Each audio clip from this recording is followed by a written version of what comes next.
And we are officially back here on Facebook.com/WakeUpCallDT, Facebook.com/LiveNowDT, and on YouTube.com/WakeUpCallDT. So however you're tuning into the show, we thank you so much for being a part of it here on Wake Up Call with Dan Tortora, where sports truly meets that thing called life. We're very excited to have Week 8 of fantasy football going on here, giving you advice for 2021 and 2022, this season that is upon us right now. And Mike Sofka of Hall of Fame FantasyFootball.com is here with me every single Wednesday from 9:45 to 11 a.m. Eastern Time, bringing you that fantasy football advice. So let's hop right onto it and bring the man in of the hour, Mr. Sofka. How we doing?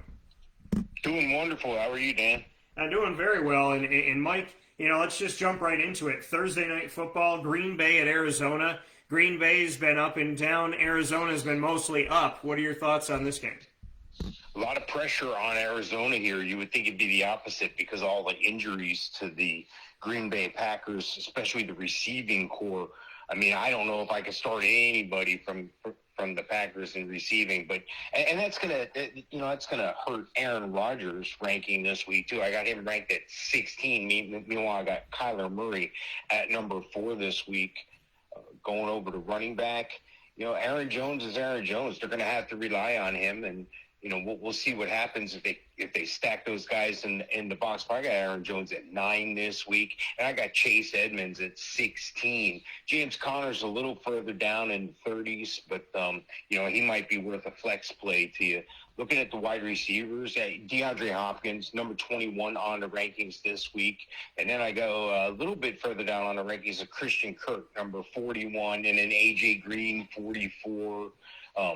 Looking at the Packers, though, they're going to really need somebody to step up. I mean, is it going to be Randall Cobb, who I think it very well could be, Amari Rodgers, Equanimeous St. Brown, say that 10 times real fast. Somebody's going to have to step up and make a play. Unfortunately, I don't think it's going to be Robert Tonyan. I got him at 17 this week on the rankings. And for Arizona, Zach Ertz had a nice premiere in his game last week on that long touchdown he had. So I think the pressure's really on Arizona because everybody expects them to win. You would think it would be the opposite. They're at home, no receivers on the other side of the ball. But you got to remember, it's still Aaron Rodgers over there, so anything can happen. But I'm going to go ahead and take the Cardinals to win this one. Yeah, I think you have to take the Cardinals in this matchup just because of the fact that, this Cardinals team, even if, we had a full go at Green Bay, this Cardinals team has just been strong. They've been strong, they've been ready, they've been prepared, they've been excellent this season. And, and they're playing at home in this matchup. I think... for me, Aaron Rodgers, he's worth the play for you because he's going to do something. It's hard to keep him off. I think he's like a mid. He's still like a high number one quarterback, but maybe dipped below a few because of the fact that we have injuries all over this. Marquez Valdez-Scantling been injured, and Alan Lazard is on the COVID-19 list, and so is Devontae Adams. So, like you said, Randall Cobb, Equanimeous St. Brown, coming from Notre Dame, and Amari Rodgers that I covered at Clemson. These are all guys you may see out there. Malik Taylor coming off the COVID list, maybe him as well. But now all of a sudden, it's funny how Aaron Rodgers kind of, he gives that laundry list of guys that were unceremoniously let go from Green Bay in the offseason, and one of those guys being Randall Cobb, who just a couple days later was added back to the team. A few days later, and now all of a sudden that's his number one target. So funny how the world works, and because they know each other so well, I think Aaron Rodgers is still worth the play here for you. I think Randall Cobb is worth the play as a third wide receiver. There are certain situations where you could probably go out there and pick him up right now, so I'd look at doing that. And Robert Tonyan, I like him as a low-end tight end one, I would have to say, for this week. On the other side for Arizona, I'm a big fan of Kyler Murray, and obviously playing him. Chase Edmonds and James Conner are two flex running backs for you, running back threes, I would have to say. Deandre Hopkins in this game is questionable with a hamstring injury, and injuries like that to receivers and running backs are never good, so just watch that, and God willing, he'll be okay. A.J. Green gets more value as a lower-end wide receiver, too, if Hopkins is hampered. And Christian Kirk gets some value as well, and this is a wide receiver 3. and to look to that. And Zach Ertz, like you said, making his debut and not doing that bad of a job. I like Zach Ertz in this matchup. If you can play two tight ends, I'd look at playing him. And so we can look at that. We do have a question coming in here. I do want to make a note, though. Mike and I, so let me put this up here right now. It's on my brain. Mike and I are both going with Arizona. So we're both going to make that decision right now, picking the Cardinals. But, yes, I see more fantasy value on Arizona, but don't count out the Aaron Rodgers world, nor do you count out the Randall Cobb. And, of course, Aaron Jones didn't have a great week, but still somebody worth putting out there. So I like him, too, in this matchup, and I'm going with the Cardinals. Question coming in comes from Juan. Juan, we appreciate your question, so we're going to answer that right now. He said, hey, man, need help with a trade. Should I give up Jerry Jeudy and Eli Mitchell for Chase Edmonds and Henry Ruggs / Mike Davis? So it looks like Jeudy and Eli Mitchell for Edmonds Ruggs or Edmonds Davis. What are your thoughts? No. Yeah, stay. Judy's coming back here. So, I was able to scoop him up a couple weeks ago, actually last week. And that's the thing you got to remember, with what we have going on, not all leagues are set up for a lot of IR spots, and Jeudy was out for quite some time here. So, I was able to scoop him up unnoticed 2 weeks ahead, because that's my old thing. If you're not 2 weeks ahead, you're a week behind, and that's how you guarantee success, is you arrive early. You don't show up in a rush late. So, I think Mitchell's going to continue to grow as a runner in that San Fran offense. I don't think those other guys are as big a threat to him as everybody's, seemed to think at the beginning of the year with Trey Sermon. Jerry Jeudy's Jerry Jeudy. He's going to turn it on. So, no, I wouldn't make that trade. Yeah, I'm going to tell you to keep Jeudy too. Eli, I'm not as sold on, but I'm not going to tell you to get rid of Jerry Jeudy. And so, Juan, we would suggest that you keep what you have right now and understand that it's frustrating when a player gets hurt. It's frustrating when somebody goes down. But Jerry Jeudy is a very, very talented receiver, and although there's been some issues at quarterback in Denver, we have seen that Cortland Sutton as well as Jerry Jeudy have been able to have some success. So I wouldn't give up on him. And I don't want to say I wouldn't give up on him just yet. I wouldn't give up on Jeudy at all, to be completely honest. That's just not something that I would tell you to do. So I'd say stay where you're at. And next game up, Mike, Carolina, Atlanta. What do you have for this game being played down in Bird City in Atlanta, Georgia? Yeah, well, they got problems in Carolina, and the problem unexpectedly is at quarterback. Sam Darnold started the year okay. I think part of the problem is he doesn't have his tight end anymore. Dan Arnold, they traded him away. Tommy Tremble is trying to step up. Ian Thomas hasn't stepped up.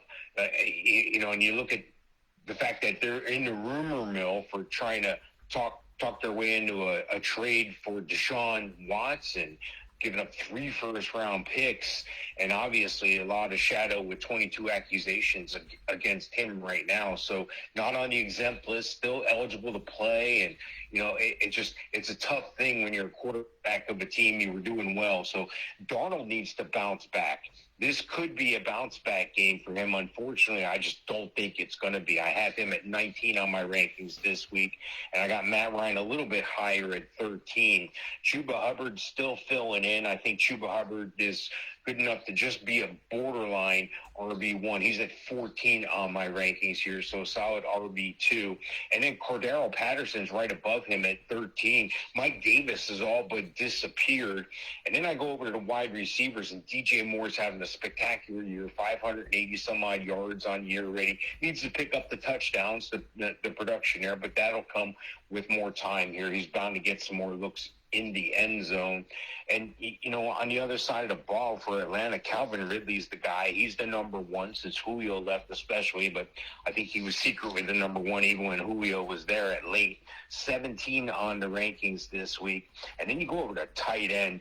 Man, Kyle Pitts, he's really exploded the last couple games. I look for that production to continue. He's number 3 on the rankings this week. And again, like I said before, looking for somebody else to step up from tight end. Hopefully Tommy Tremble will have a game, but I got him ranked in the 30s right now. Looking at this game, I really think that I just got to go with the home team. They're having better quarterback play as of late with Ryan. And, they need somebody else to step up in the receiving corps. Robbie Anderson has all but disappeared, like I said. So I'm going to take the Falcons over the Panthers. Yeah, I mean, this game is, it's a divisional game in the NFC South, but it's underwhelming right now. We've seen P.J. Walker step up. I loved seeing P.J. come in because of the fact that, I covered him at Temple, and then, obviously I paid very close attention to the XFL, and with the one season the XFL was back, I am a reigning fantasy football champion in the XFL. So got a nice trophy for that. So no one can ever take that from you, and no one can ever top your feat either. Right, and that's the thing, to have that. So I'm excited about that. Excited about what P.J. Walker can do. At the same time, in my leagues, you have a team quarterback, so you're in a situation where you got both. So Darnold gets benched, P.J. comes in, let's say arguably he throws 3 touchdowns, you get all of that.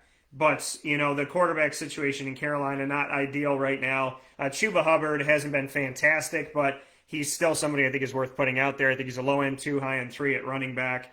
And DJ Moore and Robbie Anderson, they go as the quarterback goes, of course, and I like Anderson more with Darnold, but ultimately, remember this, P.J. Walker and Robbie Anderson, both Temple guys. So you got Robbie knows Sam from the Jets, Robbie knows P.J. from Temple, and Matt Rule was also at Temple, the head coach. So building a little Temple corridor here in Charlotte, North Carolina. But I would say DJ Moore is a wide receiver 2. I'd say Robbie's a little bit behind him on that. I'm not sold on the tight ends for Carolina. And on Atlanta's side, Matty Ryan, Josh Rosen has found his way to Atlanta. Rosen has been all over the place after being a top 10 pick, unfortunately. And so sad to see that. Cordero Patterson has kind of taken over the reins from Mike Davis a little bit here. As Mike Davis has dipped, they've tried to find their running back for multiple years since Devonta Freeman and Tevin Coleman had to split time because Devonta was getting hurt all the time.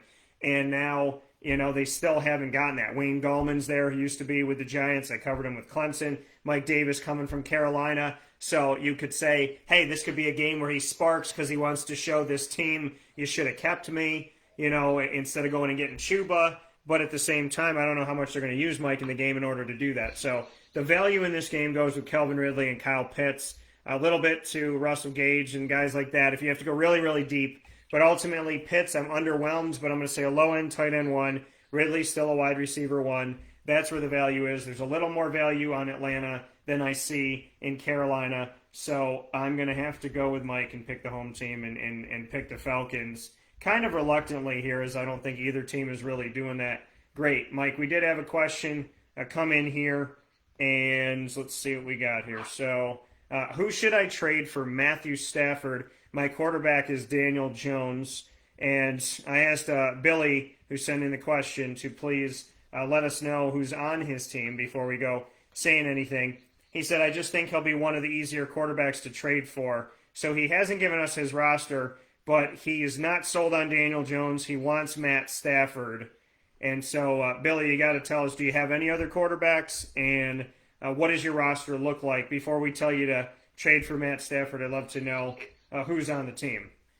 So, Mike, well, he sends that in here. Billy, we appreciate the question. Now, if you have any questions for us on Facebook, MixLR, or YouTube, you can very easily, they're all /WakeUpCallDT. So if you go to youtube.com /WakeUpCallDT, facebook.com /WakeUpCallDT, or mixlr.com /WakeUpCallDT, and send us your questions, we'll be happy to answer them as they come in. Billy, just please send us your roster so we know who you have before you go wheeling and dealing guys away. Next game up, Mike, Miami at Buffalo. What do you got? Yeah, Josh Allen, he's looking at an MVP type season. He has 15 touchdowns already. This is a guy who's getting it done. Not an extreme amount of air yards, but very efficient quarterback, and he can run with the ball too. Not quite Lamar Jackson, but he can run when he needs to. He's the number 1 overall quarterback on my rankings this week. Meanwhile, I got to go way down on the list to 24 for Tua. Again, talks shadowing Miami, saying that Sean Watson may be heading there. But I kind of like the progress Tua's making. I don't see how after 13 starts they can give up on him so quickly. I just think they're exploring the option. But I think there's a lot of baggage with Deshaun. But that's another show. That's another story here.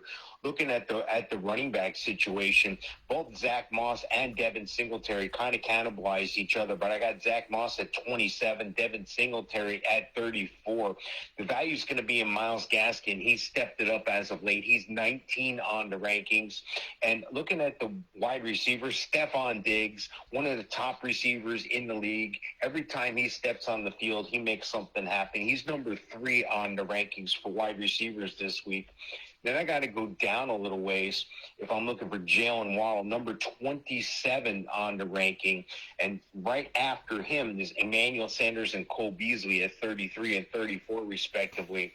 Looking at the tight ends, Mike Gesicki, number 7 on my rankings this week. That's where the value is. And Dawson Knox still has the broken hand, so he's not going to play. He's officially listed as doubtful, but he's not going to play.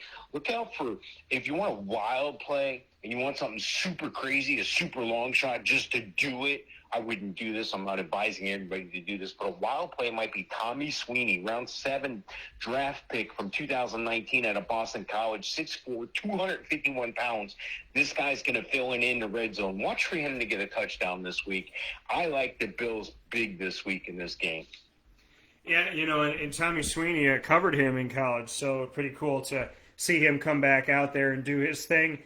Billy sent his roster, so we'll get to that in just a second. I do want to get to my thoughts here on Miami as well as on Buffalo, and Mike going with the Bills at home. Tua, I'm the same way. There was this whole thing where they tanking for Tua, and not 1 year, but a year and a half, 2 years that they were waiting to get this guy from Alabama. How could you give up on him already? I think it's kind of ridiculous and kind of stupid. And, I think it's wrong, honestly. I think it's wrong, and I hope that they don't.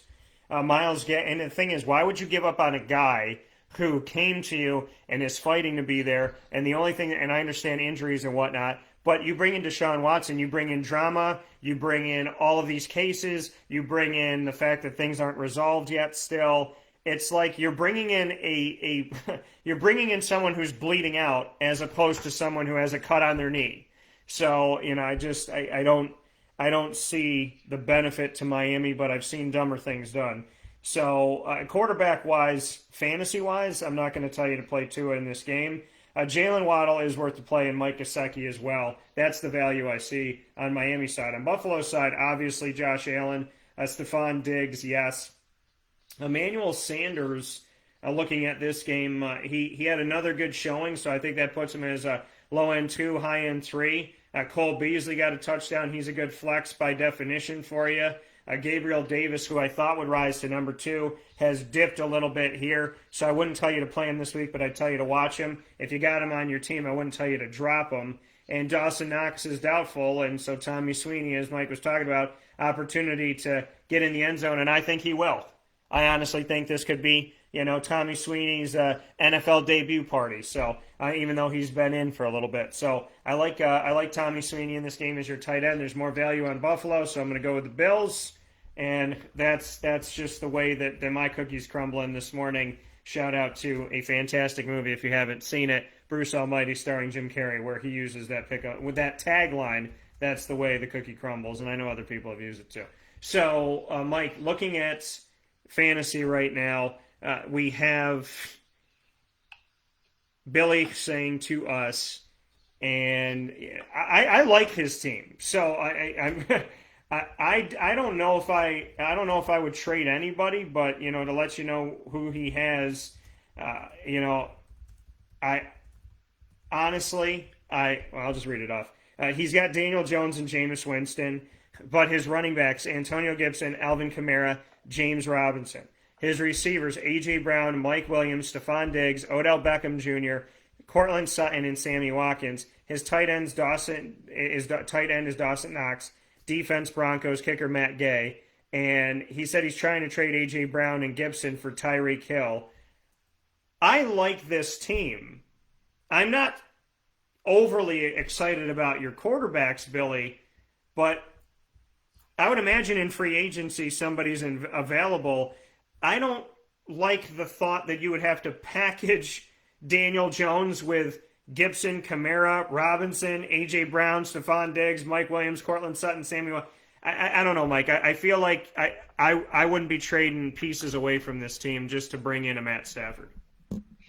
Yeah, you can, believe it or not, there's a couple leagues. Every year I experiment with new tactics, new ideas, new ways to go, whether it's streaming a quarterback. That sounds insane, right? I do that, and it's very productive in one league that I'm in right now. I just stream the highest-ranked quarterback, and I go with it. I like to do that on defense as well.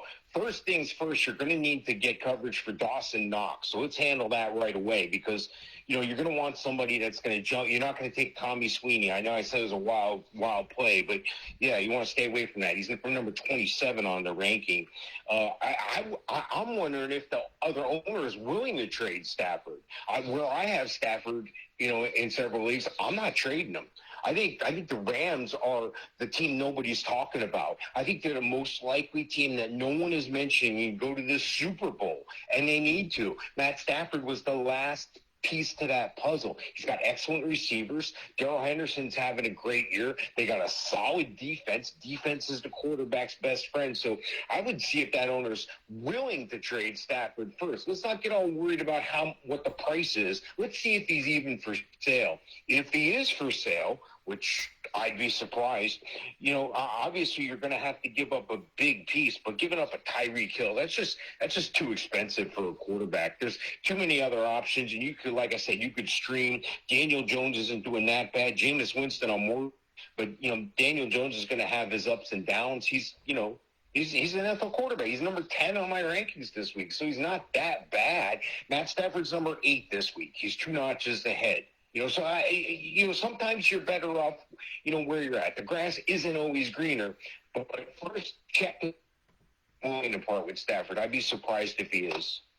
Yeah, and I would be surprised too if something like that was readily available. But I would just be smart. I would just be smart about what you're doing. You don't have a bad team.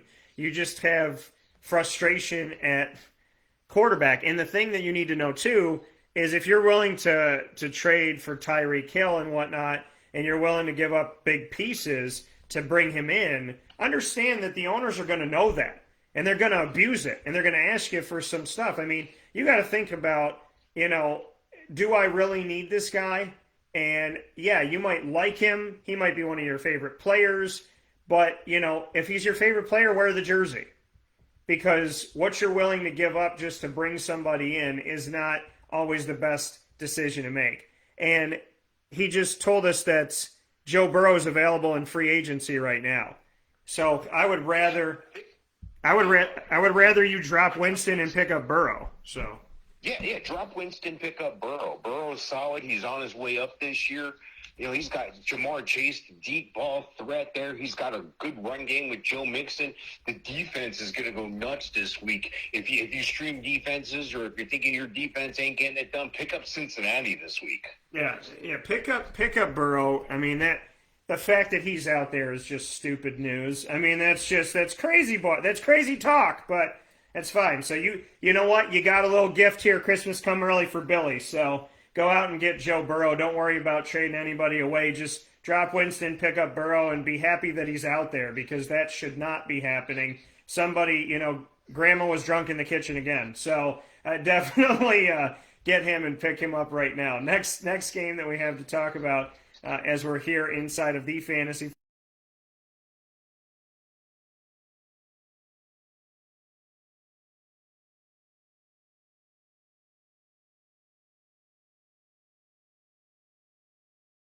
Football, NFL, the NBA is back, the NHL is back as well. A lot of great stuff going on. You can see it all at the Wildcat. Great food and drinks as well. 3680 Milton Avenue in Camillus, New York.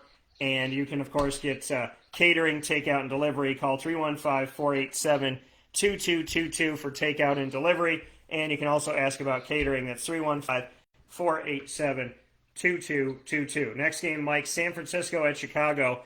You would think it was the battle of Trey Lance and Justin Fields, two rookies that were taken in the first round of this draft, but the San Francisco situation is a little interesting as opposed to the Chicago one. What are your thoughts on this game? Mike, can you hear us? We got you? Okay, we may have lost Mike for a second here. Hello? Oh, yeah. So what do you think about San Fran at Chicago? Yeah, you ever go shopping for just about anything, and there's always a generic brand or black and white can or whatever, sometimes values are pretty good. Sometimes they're not. So to the average viewer, this game is like the generic product. It's like the Kirkland brand game. There's only one guy I'm really excited about watching, but I'll get that in a second here. Trey Lance isn't going to make the start. I think Garoppolo is going to make the start here. I got him at 23 this week. I got Justin Fields at 26. So not a lot there in the quarterback play. So, okay, my value's at running back. Well, maybe. I got Elijah Mitchell at 24 this week. And then, the Bears, they're going to have a mixed bag there, with Williams and Herbert. Herbert is the guy. If I had to pick one, I would go with ranking. The best guy in this game is Deebo Samuel, who I have at numbers 5.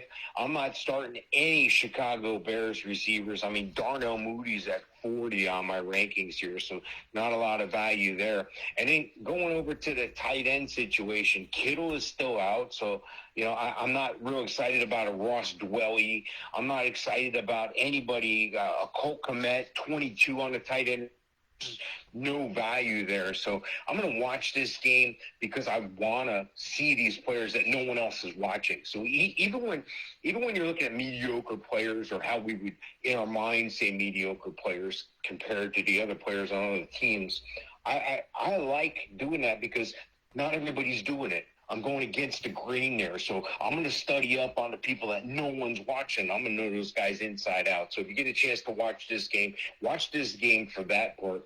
Both teams losing records. One of them's got to win. I'm going to take the Bears at home in an upset.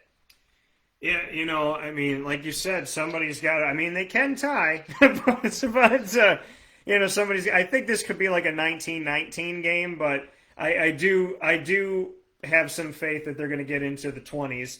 So, for me in this matchup for San Fran, Jimmy Garoppolo, it's amazing how this guy can lead you to a Super Bowl, and then, they trade up from 12-3 to get Trey Lance, who spent one season as a starting quarterback, full season at North Dakota State, and then Trey goes down, and it's like, hey, we love you, Jimmy. Remember how much we care about you? So it's just crazy to me. Luckily, they didn't trade him away.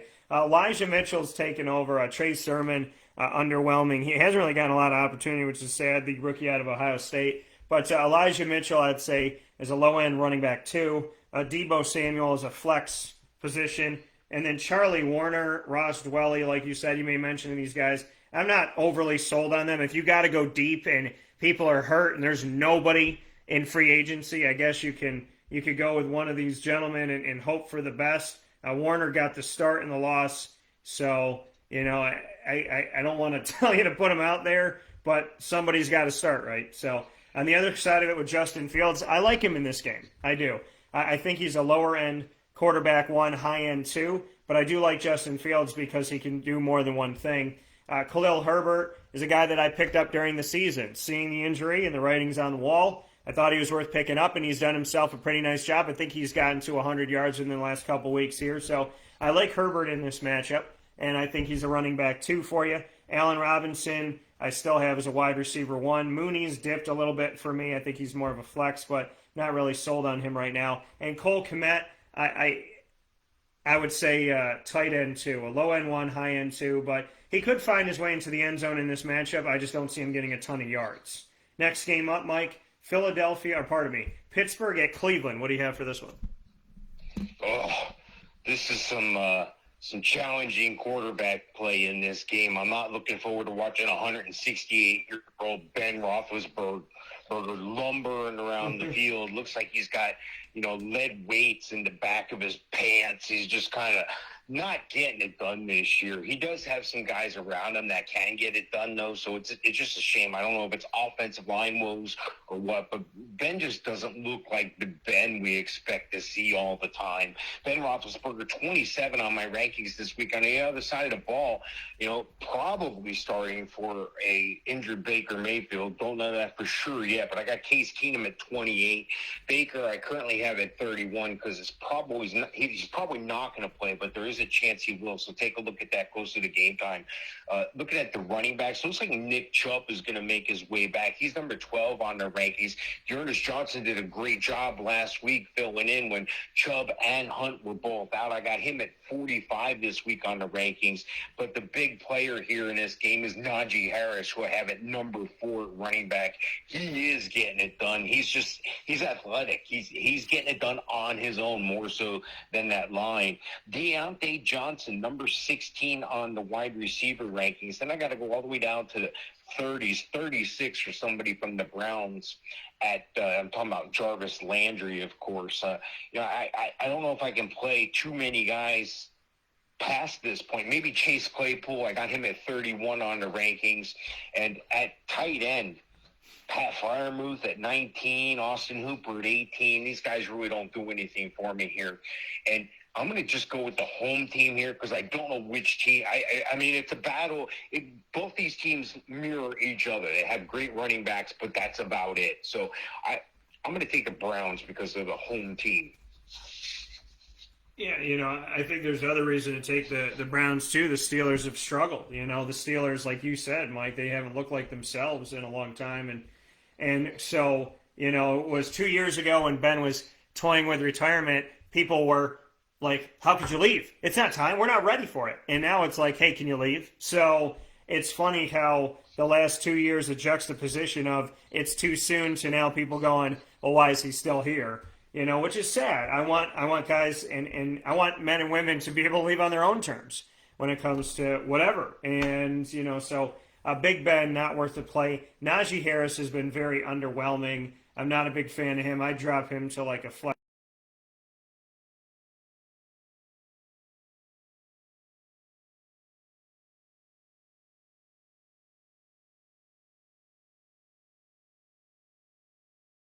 Underwhelming. James Washington's been non-existent. I like Freiermuth. I really do. I think the Jaguars should have gotten him. Think about this. The Jaguars go after Travis Etienne, which I don't think is a bad choice. But Travis Etienne goes down with an injury, and now the Jaguars, what have they needed all year? A tight end, and they don't have one.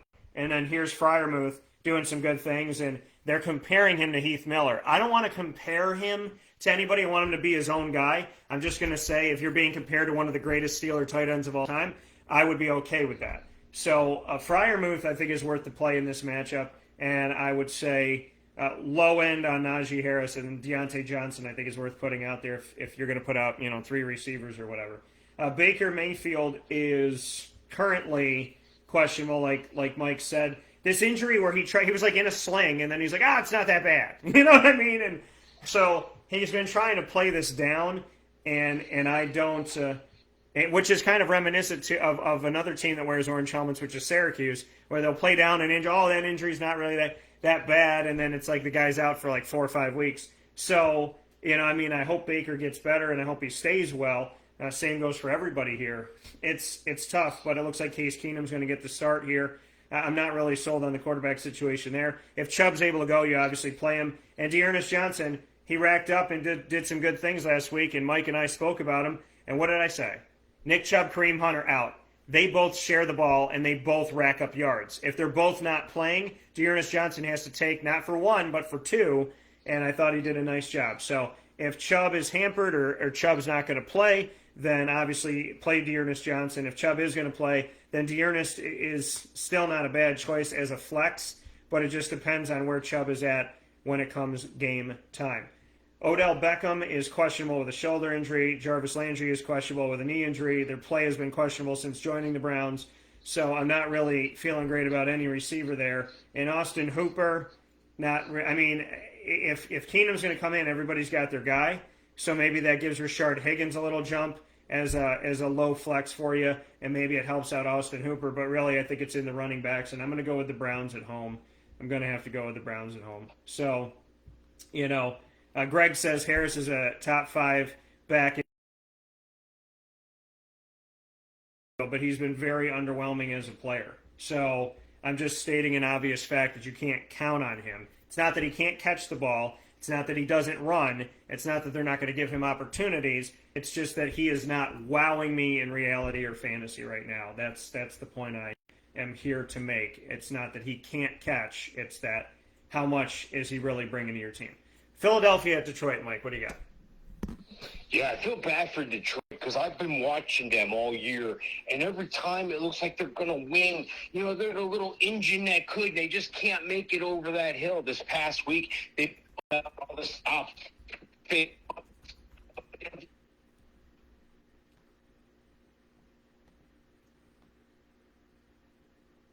It just you're almost rooting for these guys just because they're the underdog. They're 0-7, but I'm going to tell you something. If there's a week they could sneak up and bite somebody, it might be this week because the Eagles come to town 2-5.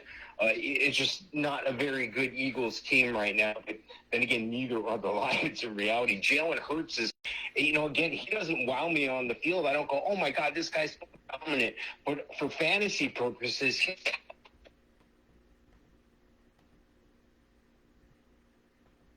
she's for 20. Looking at the running back situation, go right now and see if Gainwell is out there. You'd be surprised. He was out there in some leagues before waivers ran last night. So, just check, see if Gainwell's out there. Gainwell's number 20 on the rankings. Boston Scott may see some early down action, but he's in the 30s, a flex bet. Looking at the other side, though, Deandre Swift, he's been the stalwart. He's been the guy that's been getting things done all year. I kind of doubted it. He's been all year, but he's still top 10 running back. Number in the rankings this year. This is where the difference is right here is at wide receiver. Smith has been having an excellent year so far. Devonta Smith for Philly. He's number 24 on my rankings. But I got to go way down. I mean, like 51 for Khalil Raymond. I mean, he's the closest thing. All the other receivers are hurt in Detroit. But T.J. Hawkinson is the guy you're going to look for. Number 2 on the tight end rankings. I don't have to tell you that. If he's on your team, of course, you're playing him. And on the other side, not far behind.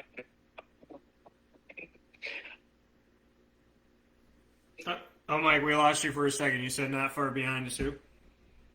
Not far behind Dallas Goedert. In the upset this week, Philly's favored by 3.5. I'm going to take Detroit at home. I'm going to take Detroit at home. So, Mike, going with Detroit in this matchup here. And, I think for me, and I want to go back to Naji Harris for a second, to Greg's point. Naji has games where he's had 5 catches, 14 catches, 6 and 6. So he's had 4 games where he's caught at least 5 balls. So yes, in PPR there's value. And yes, he had the game of his life against Cincinnati, receiving the ball, targeted 19 times, catching 14, 102 yards. And he had a good rushing attack game against Denver, 23 carries, 122, and a touchdown. My point is he hasn't found the end zone that much. He's found the end zone 4 times in the 6 games that he's played. He's found the end zone 4 times. That's what I'm making mention of. 4 times over 6 games. Now, looking at what he's done overall in the giant body of work, yes, fantasy-wise, he's not bad. He's a running back too. I get that. So I stand corrected in the sense of I should have put him a little bit higher. I just don't like the fact that he's not consistently getting into the end zone. And I don't like the fact that, I don't know, I just feel like he's been underwhelming as a performer overall. But yes, by the numbers, he is not a bad guy to put out there as a number 2. So let me make that mention now. I think he's an RB1. I think he's been an RB1 all year, whether you're PPR or not. I like him. Yeah, so I go a little bit lower on him to an RB2, but not an RB3. So I will stand corrected on that. Jalen Hurts on the other side, in this game for Philadelphia, I should say.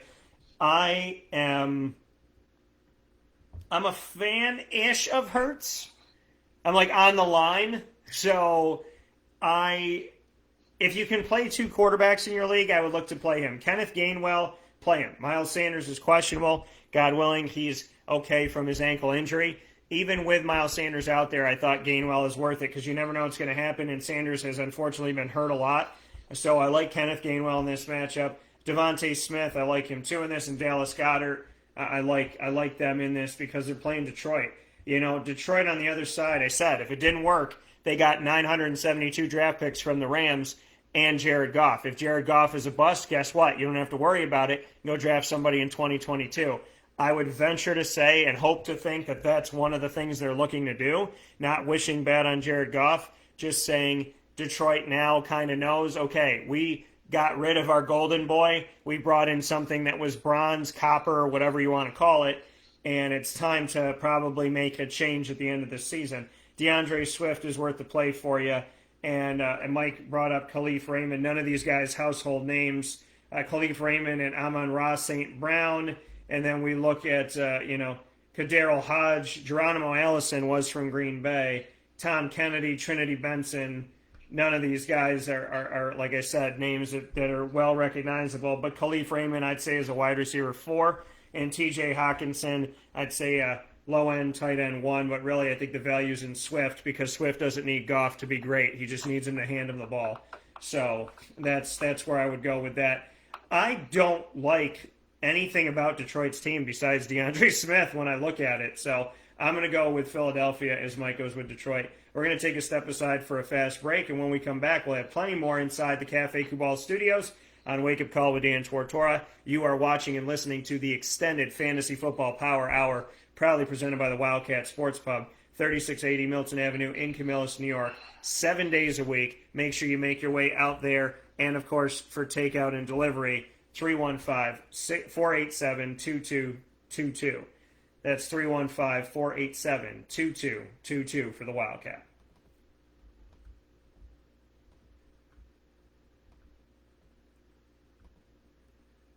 Happy tastes like. Do you know why? Because we make ice cream. Creamy, rich, flavorful ice cream. Not yogurt or iced milk like some of our competitors. Ice cream.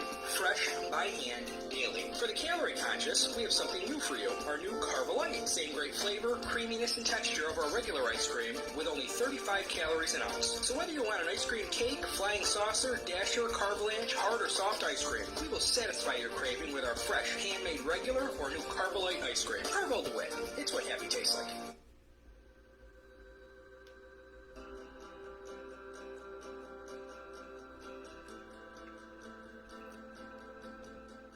Cafe Cabal offers same-day local delivery of our products, offering no delivery charge for Onondaga County. Shop cafecabal.com for fresh roasted coffee beans, cold brew, travel mugs, and all your essential Cafe Cabal needs. Cafe Cabal, coffee for the soul.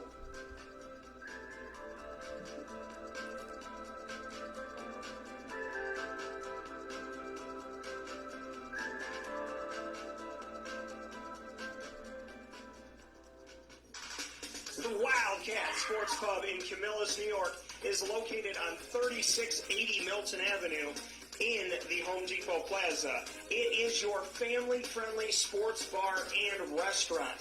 Folks, some sports bars aren't family-friendly. Some family-friendly restaurants are not sports bars. The Wildcat Sports Pub in Camillus, New York is proud to be both. It is that marriage that you've been looking for years. The Wildcat Sports Pub is your home base for your sports bar and restaurant needs, games for the kids, indoor and outdoor activities, and enough things on the menu to come back every single week and get to try something new.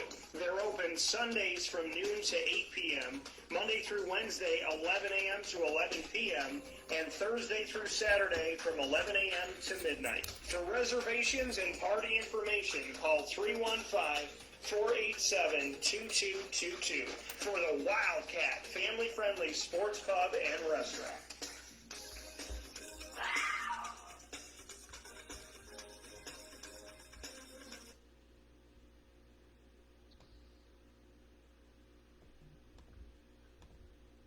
Welcome back.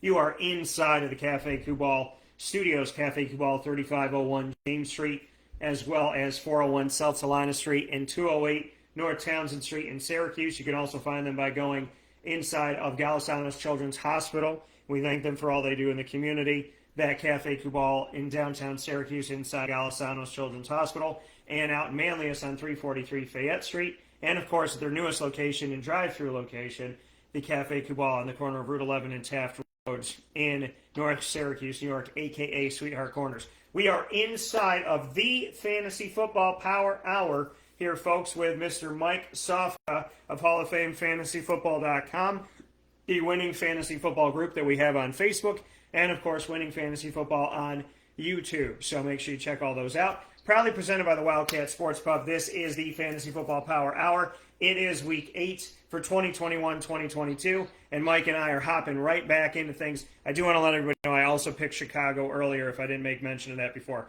Tennessee at Indianapolis. Mike, what do you got?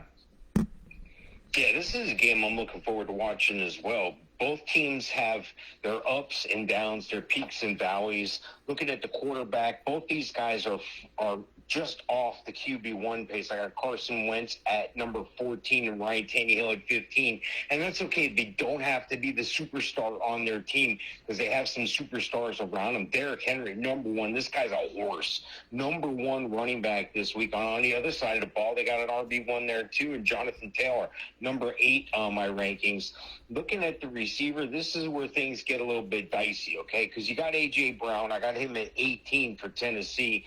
Then I got to go down a little bit further to 22 for Michael Pittman. But then there's a tremendous drop-off for both teams after that. Looking at the tight end situation, Tennessee, maybe I'm looking at Anthony Furtzer, but probably not because he's 25 on the rankings here. And on the other side of the ball, Mo Alley Cox, I got him at 16 this week. Looking at this game, I'm going to call the upset again. Tennessee's only favored by 1, and Tennessee's beat Kansas City, but we see Kansas City is falling apart. Patrick Mahomes doesn't look like Patrick Mahomes, so, I don't know if that's a fair judgment of where Tennessee really is. Tennessee's a good team. They're a great team, as a matter of fact. They're 5-2, but I really think that the Colts are going to jump up and bite them here. I'm going to take the Colts in an upset. Mike going with the Colts, and a very interesting play by Carson Wentz in the rain, running and tossing the ball forward, just leaving it as just a lame duck in the air, and that thing was taken away by San Francisco. Ugly, ugly game for, Sunday Night Football, and just not a pretty thing this past week. But, Tennessee's got Derrick Henry. Tennessee's got, arguably the best back, not this year, but of the last few seasons here. That could be the best back that we're talking about of the decade as time goes by here. So big fan of Derrick Henry. That's why I draft the man. So I like it. A.J. Brown and Julio Jones are supposed to play in this game. That's something that we haven't been able to say for a while. A.J. Brown, I would say, is a a wide receiver 2. I would have Julio as a 3. And Derrick Henry, obviously, as a 1. On the other side, for me, and Ryan Tannehill, not a bad play for you. I mean, if Lamar Jackson's your other quarterback and he's off this week, I'm okay with you playing Tannehill. And if you had Derek Carr or Ryan Tannehill, that to me, I don't know how much better you're doing for yourself. But, Ryan Tannehill, because they're both talented, Tannehill has the chance where he can wow you, but he also could be 22 points. We think, Mike and I thought going into the season he's a top 10 quarterback in the league. And at the same time, when you got Derrick Henry, you can really lean on that and let that take you to the promised land a lot of the time. I'm not sold on the other end with Carson Wentz. Jonathan Taylor's worth the play for sure. And Michael Pittman, I was waiting for when he was going to show up. He showed up in this past game. I like Michael Pittman as one of your wide receivers, either a 2 or a 3 to put out there. Mo Alley Cox, I'm not really sold on. I think it's more of, running back versus running back, and then Michael Pittman and A.J. Brown. I like that scenario, and maybe a little bit of Julio Jones. This is a tough game for me. I know Mike went with the Colts, and I get it, but I'm going to go with the Titans on the road. I feel like this Titans team, this is their division now, if they want it.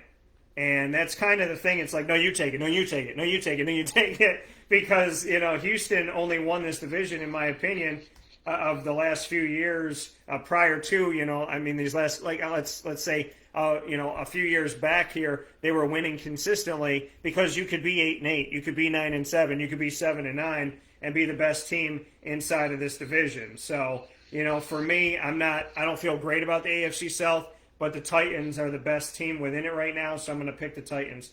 We do have some thoughts coming through.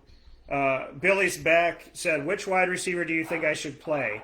I have Watkins, Mike Williams, Diggs, A.J. Brown, Odell, and Sutton. My tight end I'm going to replace for Knox is C.J. Uzomah or Mo Alley Cox. Which one do you think? So let's address the first things first, Mike. What wide receiver should you – well, Billy, tell us how many can you play, and we'll answer that question.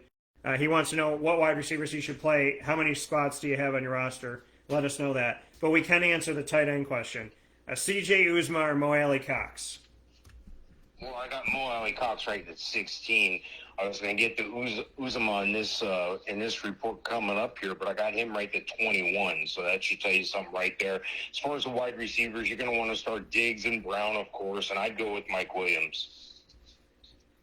Okay, and so Diggs and Brown, if you got three, then that's what Mike would say. So I would say, looking at, if you have three to play here, Watkins, Mike Williams, Diggs, AB, Odell, and Sutton. He said I have two spots, but I'm going to put one at flex, so he does have three. So that works out. So, Mike, say yours again here. Diggs, of course, and then Brown, and then if you're gonna play, I don't know all the running backs here. Unless is this the same team before with the trade question with Daniel Jones and Winston at quarterback? Yep, same team.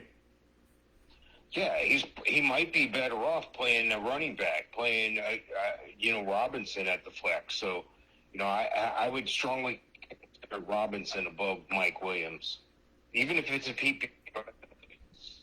Yeah, and I wouldn't deny that either. So Mike says Mike Williams, but if it's flex, then go Robinson over Williams, and I would agree with that. So go Robinson over Williams on that. My response here. So Billy Bob, that's from Mike. For me, I would say Diggs.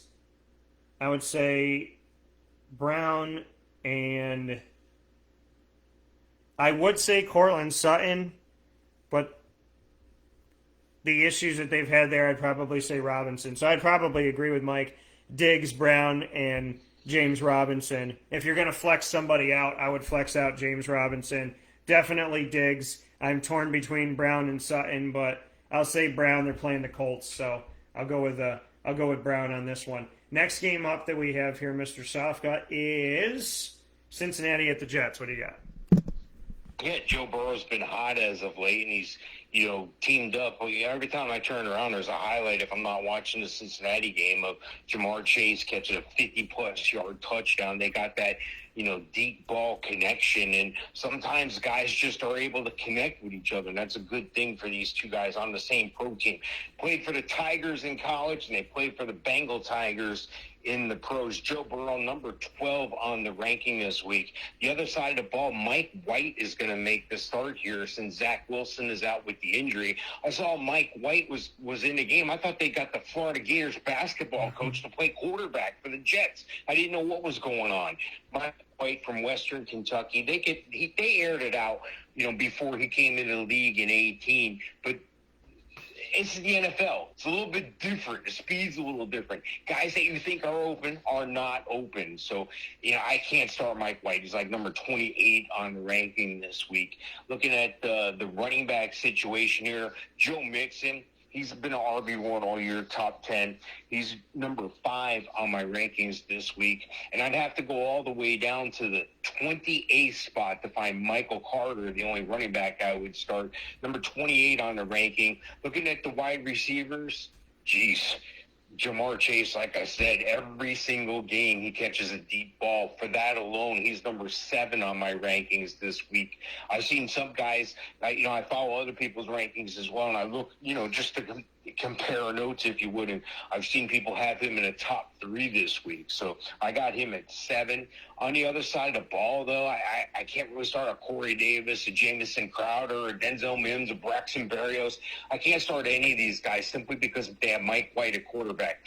If you're in a league and you're not sure about your defense, go ahead and see if the Bengals are available. Pick them up because they're playing the Jets here. You're going to score some points. The other thing is the tight ends here. I got C.J. Uzomah, like I said before, at 21, and I don't really have a tight end that I can play for the Jets. So I'm going to go ahead and take the Bengals to win this one big in New York. Yeah, you know, and Joe Flacco is now back to the Jets as well. And so there is the notion that Flacco's going to get this start now, and he might have the opportunity over White. Does it make it better?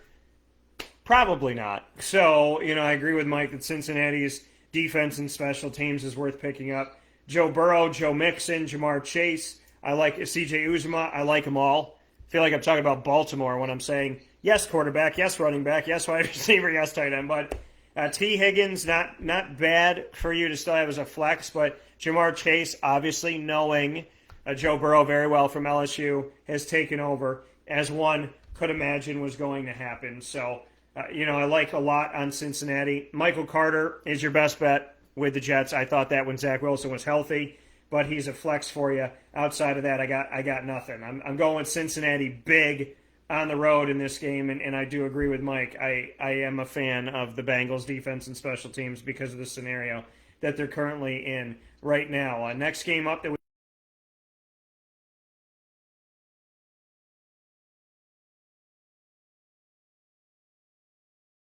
I think they're under the radar, even though they're 6-1. They're 3-0 on the road here, and they're playing at the Texans, who are just reeling. They're just bad all the way around, and you know that's reflective of the fantasy rankings as well. Here, looking at Stafford, number 8 quarterback this week. Meanwhile, I got to go way down on the list here.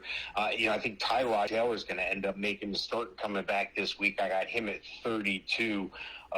You know, Davis Mills, you know, nothing bad with him. It's just he's rookie. It's going to take some time.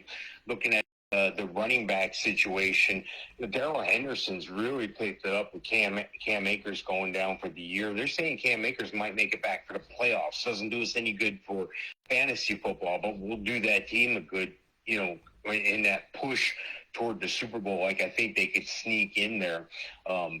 Darrell Henderson, though, number 11 on my ranking this week.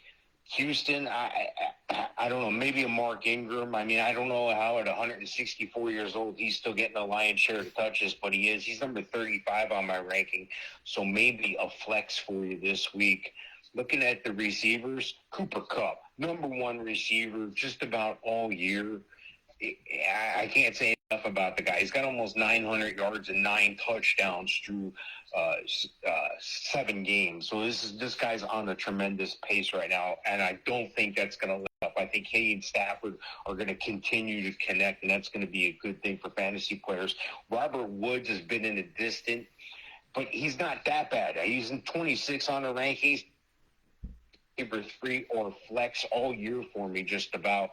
And for Houston, maybe a Brandon Cooks, because he's like the only guy. He's number 14 on the ranking. I don't think I can start a Chris Conley or a Davion Davis or Danny Amendola or Nico Collins. None of those guys are going to make the grade for me. And look at Taylor Higbee. He's number 11 on the ranking. Not so much with Jordan Akins or whoever else they could throw out there from Houston at 28 on my rankings. I'm going to take the Rams on the road big. Yeah, I got to do that too. And Mike, really quick here, Billy said he forgot DJ Moore at wide receiver. So would that change your mind at putting James Robinson at flex, I guess, is the question maybe. Yeah, you got to start DJ Moore 6 on the wide receiver rankings. So Mike Williams, though, excuse me. Mike Williams is number 11 on my rankings there. So I don't know if this is an 18 league or you're playing with a bunch of third graders or what's going on here. But it's almost like a humble brag with wide receiver choices. Yeah. I'm looking at your roster going, we'll play everybody. I mean, it's just kind of just play all your wide receivers, but obviously you can't. So DJ Moore worth a start here, but I'm a little concerned over the situation there at quarterback. So I would say so. Mike has DJ at number 6 on his rankings here, just to let you know, to Billy, and I would still start James Robinson just because he's the only. Well, I shouldn't say he's the only, but he's a big ray of hope for.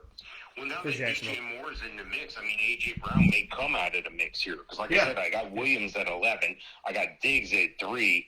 And then you got DJ Moore at 6. So, I mean, Sutton's at 15. That's with Jerry Jeudy coming back. And then you got A.J. Brown at 18 on my rankings here. So, it's just you're not gonna choose the wrong guy here. Yeah, there's a lot of good stuff. You have good problems. Your backups, you're like Alabama or Clemson right now in the sense, normal Clemson, where your backups are as good. Yeah. I mean, your backups are in a situation where they're better than other people's starters. I'm going to make this easy for the Rams-Texans game. Matt Stafford, Darrell Henderson, Cooper Kupp, Robert Woods, Tyler Higbee, yes, for the Rams. For the Texans, Brandon Cooks is a flex. And good night. So I'm just going to pick the Rams on that one and make that very easy for you. Those are my feelings on the two teams. New England at the Chargers, Mike. What do you got?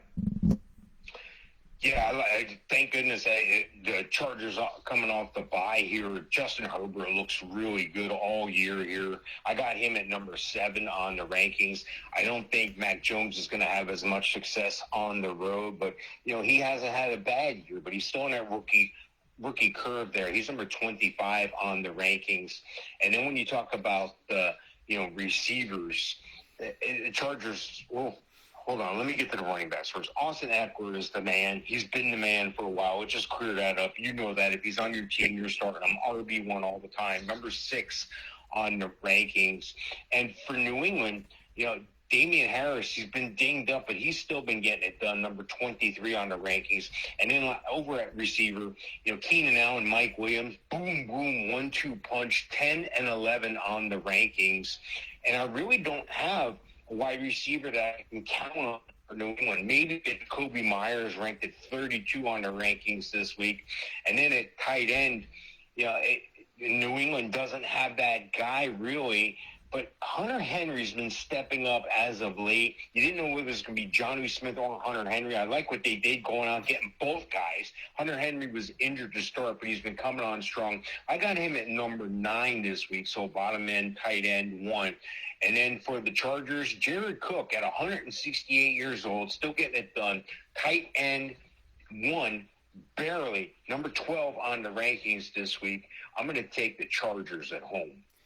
Yeah, the Patriots are not looking like they used to, that's for sure. I think, Damian Harris, again, the committee is all there, but James White, your PPR stud, he's on injured reserve. So Damian Harris, I would say, is a flex guy for you. I'm not sold on anybody else. Jonnu is hurt, so now that gives a little more value to Hunter Henry as a tight end 1 to put out there for this. And remember, he's playing his old team in his old city. So this could be a big-time game for Hunter that wants to make his presence known. So I like Hunter Henry in this matchup. For the Chargers, I like Herbert. I think he's a low-end quarterback 1. Austin Eckler's worth the play. And Mike Williams and Keenan Allen, I think both of these guys are low-end 2s, high-end 3s for me. And I'm not necessarily sold on the tight end. But if I had to pick, I'd say Jared Cook is a low-end 1, high-end 2. I'm going to go with the Chargers at home as well. Next game up on the docket here is to take a look at Jacksonville at Seattle. Mike, what do you got? Yeah, Trevor Lawrence is the better quarterback in this game. I don't think I can say that, up to this point in the year. But Trevor Lawrence is number 17 on the rankings here. I got Geno Smith filling in for an injured Russell Wilson. I got Geno Smith a little bit further down at 22 on the rankings this week. Looking at the running back situation, this is where a little bit of value is. I got James Robinson at 15. But on the other side of the ball, Chris has been out. Alec Collins has filled in nicely. I got him 38 on the ranking. He's been overcoming some injuries on his own. Rashad Penny is back. Look for him to get some goal line vulture carries here in a touchdown-only league or a DFS league. That might be a cheap option for you. And then looking at the receivers, James, Agnew from the Jaguars seems to have that connection with Trevor Lawrence right now. And it's kind of odd because he's not the guy I thought would have that connection. But Marvin Jones is the guy you know is going to get the looks. He's going to get the targets. Number 29 on the rankings here. But on the other side of the ball, there's a little more value, in DK Metcalf. He's super fast. He's probably the fastest guy on the field in this game. And I look for another long touchdown from him. He's number 12 on my rankings this week. And then looking at the tight end, Dan Arnold, number 15 on the rankings here. And then I got to go down a little bit further for Gerald Everett, number 24. I think that, believe it or not, even with Geno Smith at quarterback, I think they can rely on that defense is going to force some turnovers. I think this is a game that Seattle's going to win. Yeah. I mean, Seattle's a good team, and I know that they're without Russell Wilson right now, but they're still talented. And listen. I am a fan of Jacksonville. I've been a fan of Jacksonville forever. The Cardinals' sin as a broadcaster is to, lean on your team just because you like them. I know Jacksonville's struggling. I know that they're in a place right now where, they stopped the bleeding, but they still haven't won a game in America in the last 20 plus. They had to literally cross the pond to win a game, which I jokingly said they're going to have to do that, and then they did that, and here we are. So in this matchup, James Robinson is worth the play. Jamal Agnew is worth the play because he brings you multiple at wide receiver as well as in the return game. And Dan Arnold, I don't think, is a bad play here as a low-end tight end one. On the other side for Seattle, Alex Collins has shown himself what he did for Baltimore. Now he's back here doing things again. I like DK Metcalf, Tyler Lockett. And Gerald Everett and Will Dissly, it's hard to say what's going to happen between these two gentlemen. But I would lean on Everett a little bit more, but they kind of eat each other. So I don't know if I would play either one of them. DK and Tyler, yes. Alex Collins is a running back 3 for you, as a flex for you, I would say. And I am actually, in this matchup, going to go against the 12th man, and I'm going to pick the Jaguars in this game. And it's not because I'm a fan. It's because, I trust my gut. And I think that where they are right now, what they just did, I think they've given themselves some momentum. And I think that, the Seahawks have done some good things, but the Seahawks are also, without Russell Wilson. And I think when push comes to shove, if Trevor's going to let it fly, I see some more value in this. So I'm going to pick the Jaguars in this matchup to win the game. Next game up that we have, Mike,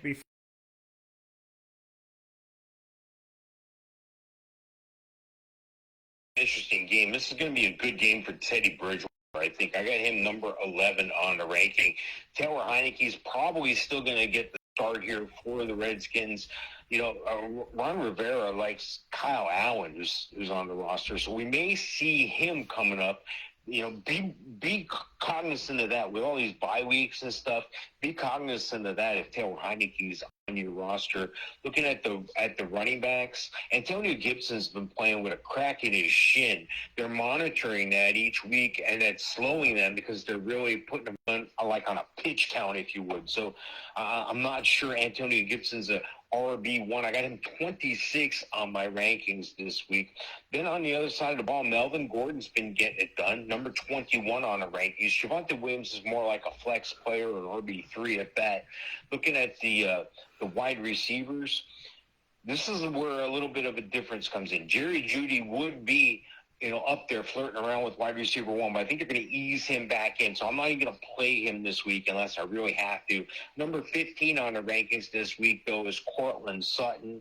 And on the other side of the ball for Washington, Terry McLaurin seems to always get it done no matter who's quarterbacking. He's one of those guys that every game breaks a 50-yard touchdown. Number 9 on the wide receiver rankings. And then at at tight end, Ricky Seals-Jones at 14, and Noah Fant, tight end one all the time, number 6 on the rankings. I'm going to take Denver at home in this one. Yeah, Taylor Heineke's not a bad quarterback, and Kyle Allen isn't either. And this I mean, when you are in the wake up call fantasy football leagues, you get a team quarterback, so you don't have to worry about picking up Allen if Heineke gets replaced because you get them both because you get Washington. Just to make that note, Antonio Gibson I would put as a running back 2. Terry McLaurin I would keep out there at wide receiver for you. On Denver side, Teddy's back. Teddy's doing his thing. I like Teddy in this game as a lower end quarterback 1. I like Javonte Williams to go out there as a running back 2. Melvin Gordon slightly behind him. I like Cortland Sutton in the game. I like Tim Patrick as a flex for you, and I like Noah Fant. And with that, I'm going with the Denver Broncos. Last game before the fast break, Tampa Bay at New Orleans. What do you got? This last year was Brady versus Breeze. Now it's Brady versus Jameis Winston / Taysom Hill. What do you have for this? Yeah, you got to go with Tom Brady. Of course, you know that if he's on your team. Number 5 on the quarterback rankings. Jameis Winston, not so much. Knocked down to number 18 this week. Alvin Kamara, though, he's always up there in the top players overall. How can you not get this guy in your lineup? I'm not telling you anything you don't know. Number 2 on the rankings, playoff Lenny, he's down at 17, but that's not a bad place. He continues to get it done, keeping Ronald Jones on the sideline. I like Leonard Fournette, number 17 on the rankings. Looking at the wide receivers, this is what a big difference is.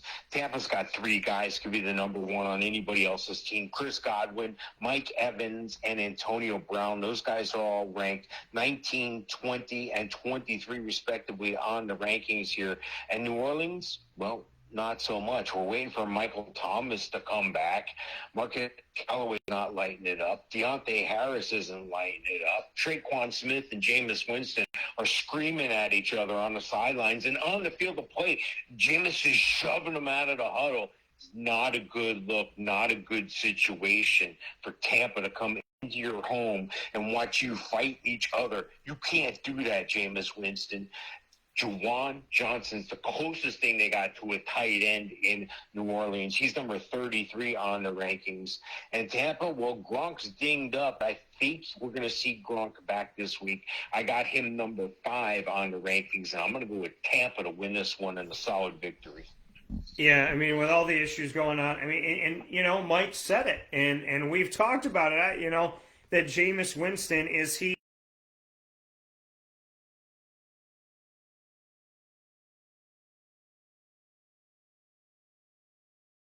worth the play for you? Tom Brady, Leonard Fournette, Mike Evans, Chris Godwin, all worth putting out there. Gronk being banged up. If he does not play in this game, look to O.J. Howard or Cameron Brate. It's tough here to pick it, but I would have to say O.J. Howard with a slight edge there. But it's in a 2 tight end situation.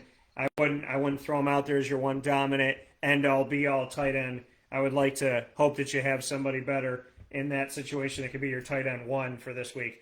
On New Orleans side, it's Alvin Kamara and the story for me. I'm going Tampa Bay by a landslide, in my opinion. With that being said, we're going to take our final fast break here on Wake Up Call with Dan Tortora. When Mike and I come back from inside of the Fantasy Football Power Hour, we'll give you Sunday and Monday Night Football. You are watching and listening to Wake Up Call with Dan Tortora inside the Cafe Cubal studios, and we'll be back with you right after this.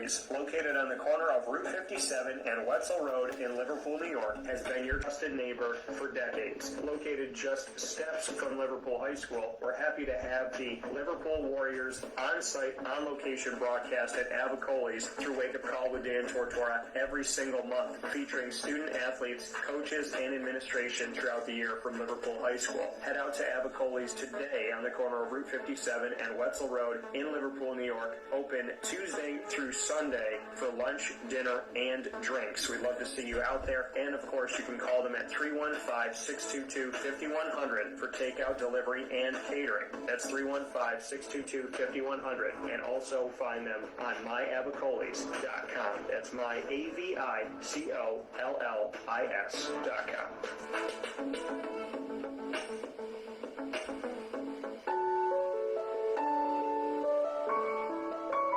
Having peace of mind when you're out of town that your furry-loving friend is safe and sound means taking them to Canine Campground, because we all know that when it comes to the love of our pets, it goes well beyond the call of duty to make sure they're safe and sound. Right, Lily? So take a ride to 242 Johnson Street in East Syracuse, New York, and see Canine Campground and where your dog will be staying. In the classic cabin, the executive cabin, the grand cabin, or of course the luxury cabin, because if you know Lily, you know she loves luxury. Now you don't have to wait to the last minute to find a family member or a friend that'll take your dog for a few days. Call Canine Campground at 315-299-4013. That's 315-299-4013. Their drop-off and pickup times are Monday through Sunday.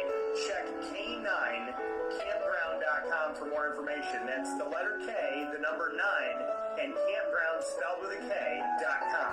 K9Campground.com.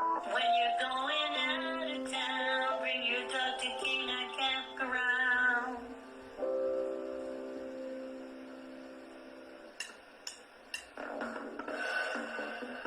PB&J's Lunchbox, the food truck that you love finding all throughout Central and Upstate New York, now has a street-side cafe. So when you're craving their traditional favorites as well as their out-of-box amazing menu items, you can now head to 663 Old Liverpool Road in Liverpool, New York. Located just minutes from the highway, the thruway, Destiny USA, and Onondaga Lake Parkway, PB&J's Lunchbox Street-Side Cafe is there for you Monday through Saturday from 9 a.m. to 7 p.m., serving breakfast, lunch, and dinner all throughout the day. Get breakfast for dinner, dinner for lunch, whatever you fancy, including their award-winning grilled peanut butter and jelly sandwich. Find them at 663 Old Liverpool Road in Liverpool, New York. PB&J's Lunchbox, where we love to know what's in your lunchbox.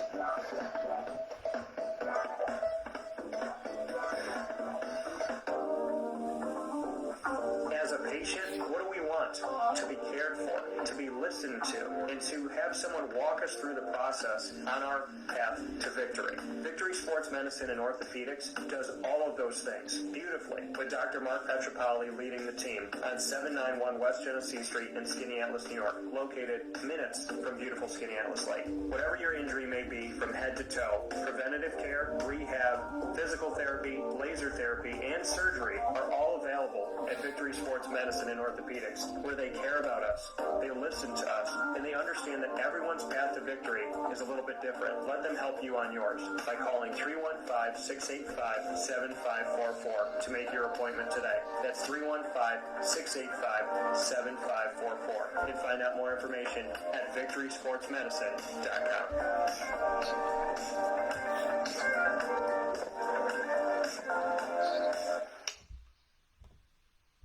Welcome.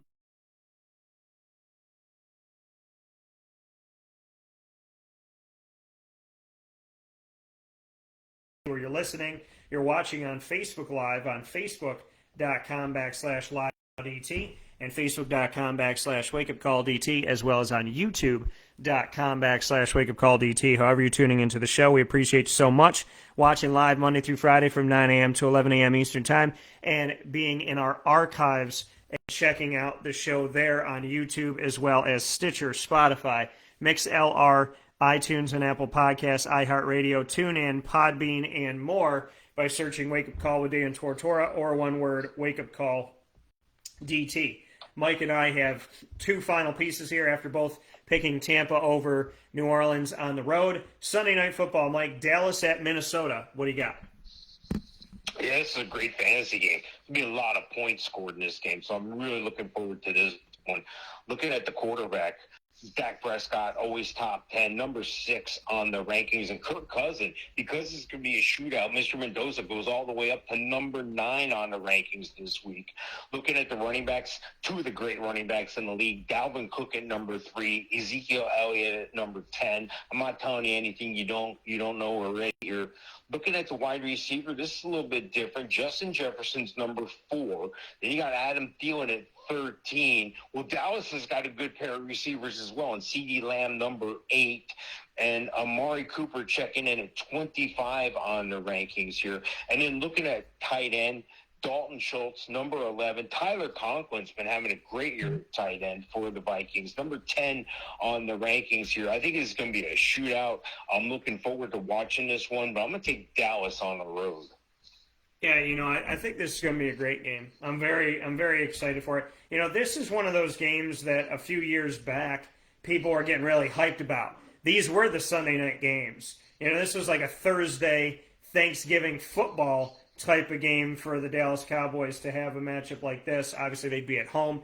But being on the road here, you got to watch Dak Prescott is questionable with a calf injury. If he's able to go, I like him. Put Zeke out there. Tony Pollard as a flex. Amari Cooper and CeeDee Lamb, both worth the play for you. And I like Dalton Schultz, who's finally starting to show up. On the other side of it with Kirk Cousins, I agree with Mike. Not a bad play as a quarterback one. If you're Lamar Jackson is on bye or whatnot, if you're in a situation like that, I do like that with Kirk Cousins. Dalvin Cook as well. I like Kirk Cousins more in this than I like Ryan Tannehill in his game against the Colts, just to kind of give you a little matchup there. Dalvin Cook, Justin Jefferson, Adam Thielen, all worth the play. Tyler Conklin, a sneaky tight end. If you could put in 2, I don't think he's your tight end 1. And I'm going to pick Dem Boys on there. So definitely am excited to see what they could do coming off of this. Mike, Monday Night Football, our final game here. The Giants at Kansas City. I guess the question is, how the hell did the Giants get on Monday night? What are your thoughts? Yeah, this is a big situation here where I'm not necessarily looking forward to this game. I guess I am, because I'm wondering, how far can Patrick Mahomes slide? This is the danger when you're a young player coming in and having instant success. This is the danger of bringing your team to the Super Bowl. This is the danger where everybody expects you to be the best at all 32 teams, is the NFL. There's a lot of good players. There's also a lot of good defensive coordinators. So I think they're finally catching up with Patrick Mahomes, leading the league in interceptions right now. I think he's got like 9. It's crazy. You could actually almost play the Giants defense on the road in KC. Are you kidding me? I still got Patrick Mahomes at number 3 on the rankings this week just because of the potential, what he can do, and what he can do with Tyrique Hill, who's number 2 on the wide receiver rankings this week. So looking at going back to the quarterback, though, Daniel Jones is still worth a play here. The Kansas City defense has been suspect. This could almost be classified as a shootout, but I don't think there's that many impact players in this one. Daniel Jones at number 10 on the quarterback rankings. Gerald Williams, number 18 on the rankings. Devonta Booker still filling in for Saquon Barkley with that damaged ankle. Devonta Booker, number 22 on the rankings. Tyreek Hill, I mentioned, number 2 on the wide receiver rankings. I don't know if I can start any other wide receiver. I mean, Sterling Shepard I got at 30, so take that for what it's worth. Travis Kelce, consistently week in, week out, number 1. Didn't quite get it done for me last week, but he's the number 1 tight end again this week. And Evan Ingram, number 13 on the tight end rankings. I'd like to say the Giants are going to sneak up and, bite Patrick Mahomes like everybody else has been doing all year. But how can you go against the Chiefs at home, even when they're 3-4, when Patrick Mahomes and Travis Kelce are healthy? I'm going with the Chiefs. Yeah, I'm looking at this and saying to myself, are the Chiefs fantastically set up to have a Super Bowl run right now in this moment? No, Baltimore looks better.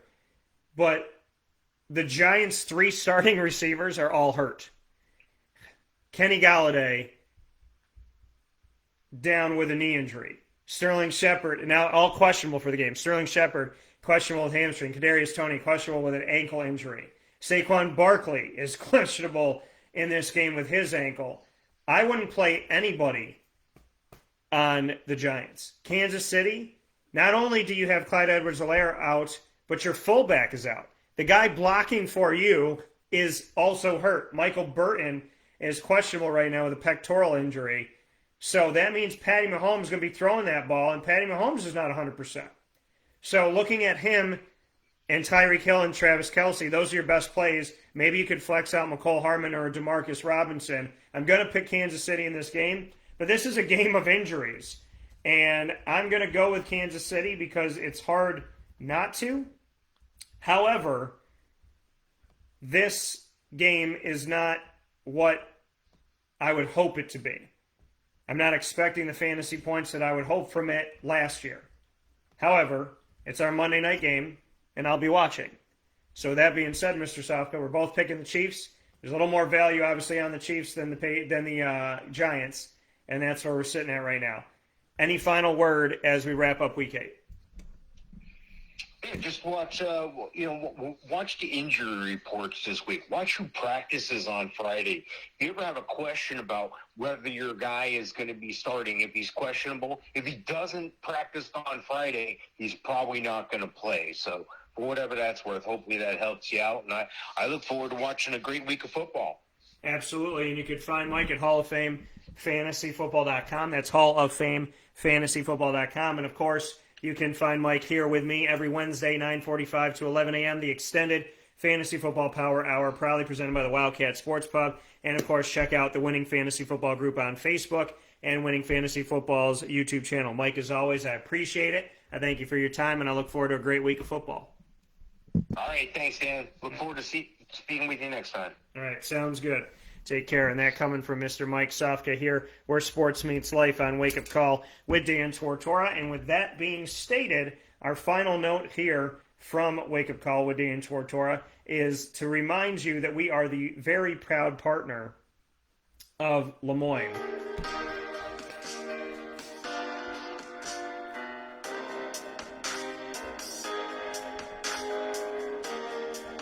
And being a proud partner of the Lemoyne Dolphins every single Wednesday, including today, this morning, you can go back and watch it on Facebook.com/WakeUpCallDT, on YouTube.com/WakeUpCallDT, and on Twitter at CallDT, where we've shared it. You can go and see the story of Maddie Vine, a student and athlete, as well as a registered nurse here in our community of Central and Upstate New York. Check out that story and all of our Lemoyne Dolphin stories every Wednesday at 9 a.m. Eastern Time is Dolphin Time, where you will have the opportunity to see and hear from the Dolphins on the first and third Wednesdays in AD and DT, and the second and fourth Wednesdays with the Dolphin Dive like this week. So much appreciation and many thanks to the Lemoyne College Dolphins. We are also the proud multimedia and marketing partner of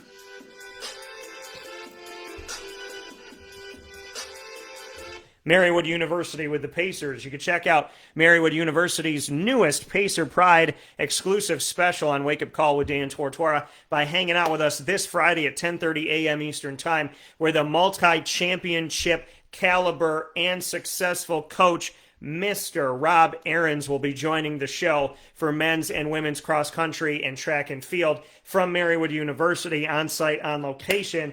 Ecstatic to have him in our newest edition of Pacer Pride. Find out more by going to our Marywood tab on wakeupcalldt.com, and make sure you check with us all throughout every single month for Pacer Pride exclusive specials. And, of course, go to marywoodpacers.com for more information. The Pacers are alive.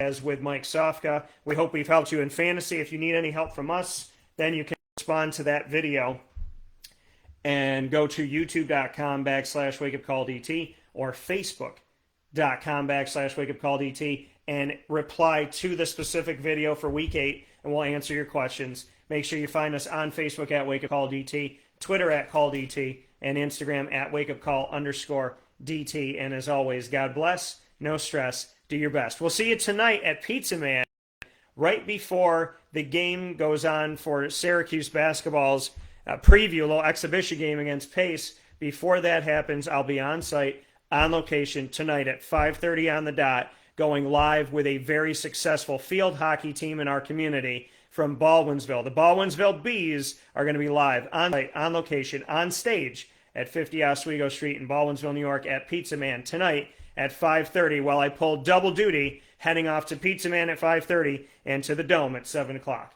We'll see you there.